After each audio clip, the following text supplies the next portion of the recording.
Hey everyone, and welcome back for another deep dive. Today we're going to be looking at mindfulness and mental health. And all of our listeners are super busy, so we want to get right to it. Yeah. We found this really interesting article on WebMD. Okay. And it's called What to Know About Mindfulness and Mental Health. And it was reviewed by a medical doctor, so we figured this is a pretty good source to learn some more about mindfulness. Yeah, so what did we find out about mindfulness?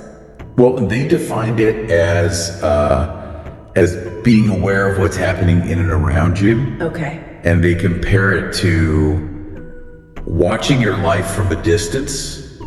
Oh. And then being able to see the right action to take. Interesting. At every point in your life. Oh, I like that. Yeah. So it's like you're not so caught up in the moment. Right. You can actually take a step back and really see the bigger picture. Exactly. And kinda. Yeah. And I was thinking about it like, how often are we just like on autopilot? Completely on autopilot, just going through the motions. Totally. Yeah, just not really present. Yeah, just going through the motions and not really being present. And so it's interesting that they connect that to mental health. Okay. So the article claims that mindfulness can help manage stress, depression, anxiety. Wow. And even some physical health conditions. Really? So it can have like a mind-body connection there? Totally. Oh, yeah, interesting. I thought that was really interesting, and I was trying to think about why that might be. Yeah. Why would mindfulness help manage these things? And that's a good question. It's not like it magically makes them disappear, right? So there's got to be something else going on. Right. So I was thinking maybe it's because when you're more aware of like your thoughts and feelings, you can catch those negative thought patterns. Oh, so it's like you become more aware of those negative thoughts, and you can sort of stop them in their tracks before they spiral out of control. Exactly. Okay, that makes sense. Yeah, so it's like you're not getting to that point where you're super overwhelmed. Right, you're catching them early. Yes, and I really like how this article compares it to making peace with your body by listening. Oh. And responding to each sensation. So it's not just about the mind, it's about tuning into the body as well. Totally. And so I thought that was really interesting because it kind of connects to that idea of like self-compassion. Right, treating yourself with kindness. Right, and like recognizing your emotions. Okay, so we're becoming more aware of our emotions. We're being kinder to ourselves.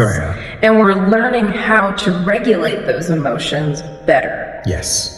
Right, And so then they get into specific mindfulness techniques. Let's hear them. Which I thought was great because I was like, okay, how do I do this? Yeah, exactly. We need the practical stuff.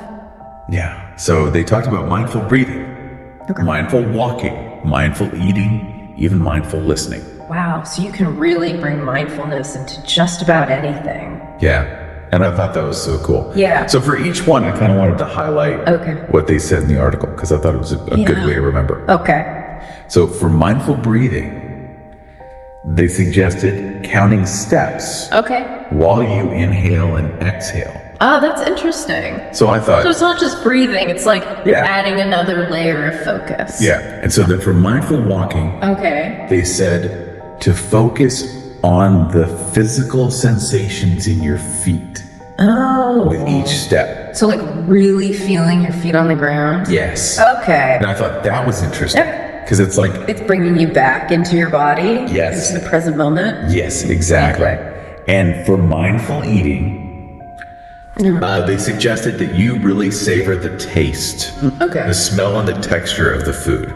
So no more just like mindlessly shoveling food in your mouth. Right. You're actually paying attention to the experience of eating. Exactly. And I thought that was a really good point. Because it's like we often eat on the go or we eat while we're watching TV. Totally. And we're not really present with our food. Right, you're not really appreciating it. Exactly. Okay. And then for mindful listening. Okay, so this is a tough one for me. They said to pay attention to both the words and the nonverbal cues.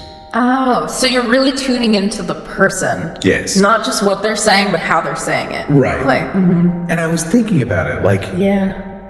how often do we just like wait for our turn to talk? Oh, all the time. Yeah. Yeah, I'm definitely guilty of that. Yeah. And so I thought it was interesting that they brought that up because it's like, we're not really listening to understand, we're listening to respond. Yeah. Yeah, we're just waiting for our chance to jump in.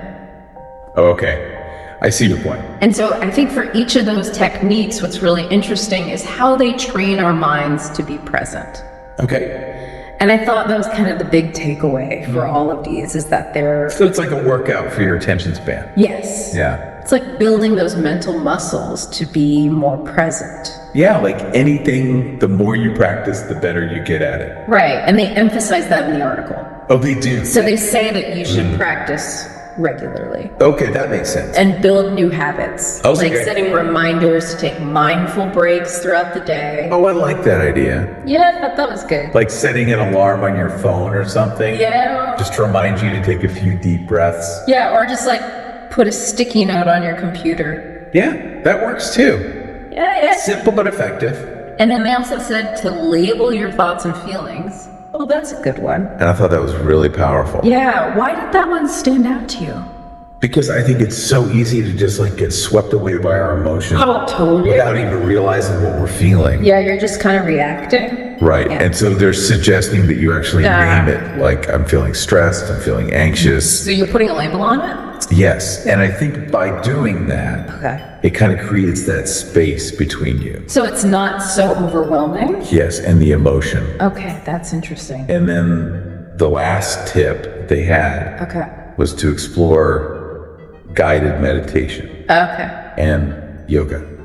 Yeah, those are classic mindfulness activities. Yes. All right. And so I thought those were those are good ones. really great. And I think one thing that I'm kind of curious about is what technique you find to be the most impactful in your life.